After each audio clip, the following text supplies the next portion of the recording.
Many roads in central London were brought to a standstill today as thousands of students went on a demonstration through the streets to protest about government plans to reshape university education in the UK.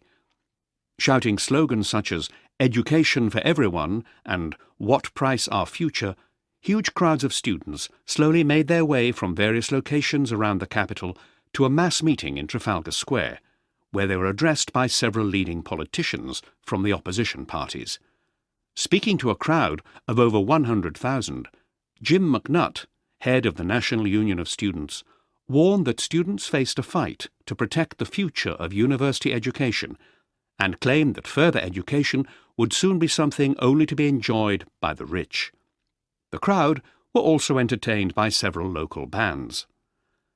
The protests were generally peaceful, although there were several fights involving small groups of students and the police. The troublemakers are thought to belong to a radical organisation, and student leaders were quick to disassociate themselves from them. The main trouble broke out when a few protesters tried to deliver a petition signed by more than 1,000 students to the Prime Minister's offices. When they were refused entry to 10 Downing Street, protesters started throwing bottles at the police. The police moved in to break up the crowd, and fighting broke out. More than 10 officers were injured, and around 50 people were arrested.